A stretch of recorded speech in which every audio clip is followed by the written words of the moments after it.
At Siege, we're now over 110 people. And part of the reason we've been able to do that is the year over year growth and being able to stay ahead of trend in terms of where content marketing is going and where the industry is going as well. So, in this video, we will break down those changes that we're seeing and what needs to be present in your strategy as we move forward to 2022.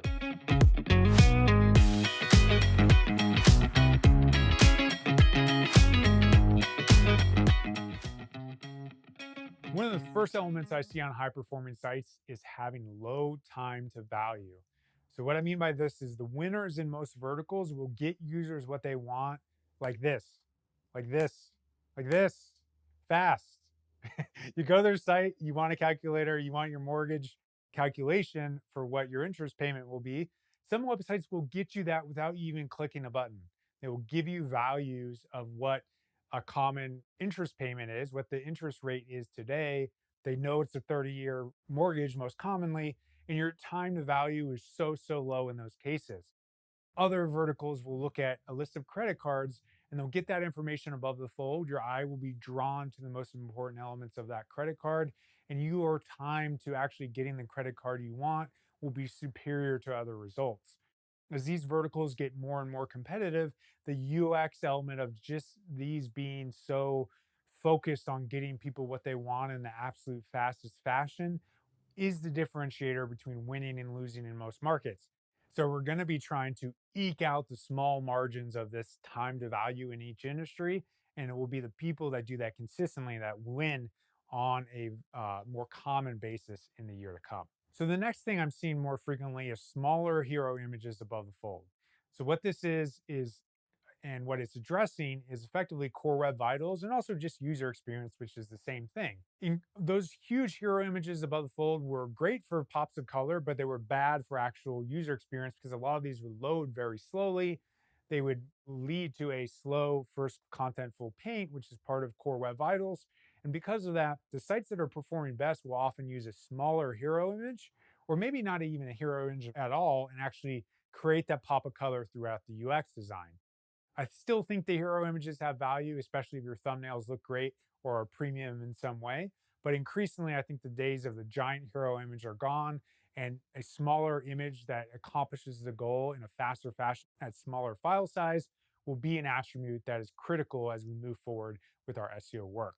Another piece of that is not making us go anywhere. So I'm pretty lazy. I just like sitting at home, having a glass of wine. So if anyone asks me to go anywhere, I will not. And that's the same as content marketing. People don't like going anywhere, even on their internet and their laptops. So if you're on a website, don't make them go to an author bio to see you're an actually credible author for that article. They should be able to pull out and have a hover effect that actually will give you that, or it should just be present on the page immediately. I see this also with things like an advertising disclosure. You shouldn't have to go to a new page to get that same information.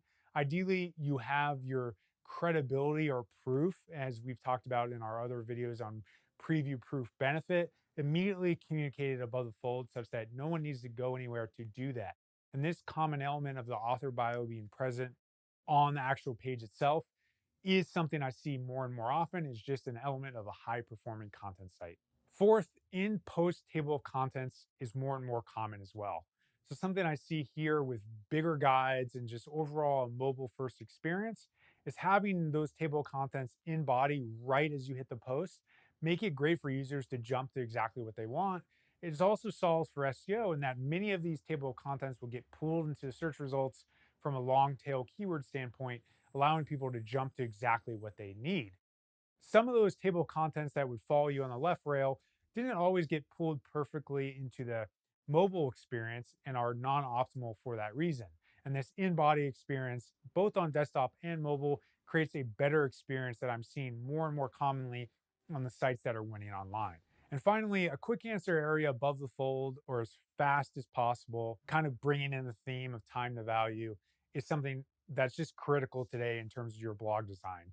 So, what I mean by that is you're effectively immediately addressing the fact that someone will want an answer immediately to allow that to get pulled out very often in a sub headline or subheader, or otherwise other section that pops maybe with a border or a takeaway section right after the hero image, or if a hero image doesn't exist at all.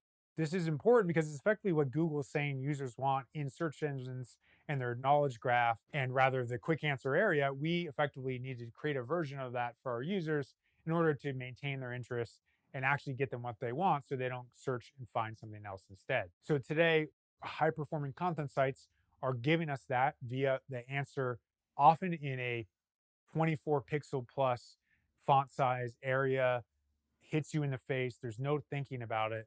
You just get your answer immediately. And that's what a high performing content site looks like. So these 5 elements all intertwine into very common frameworks for high performance into the year to come. I think it'll be the winning sites that pull these together and continue to do all those amazing things in synchronicity, or whatever weird long word I come up with there, to be a great high traffic value website. We hope you have a fruitful 2022 ahead. You're dominating the search engines. You're ahead of the curve in terms of the rankings and traffic.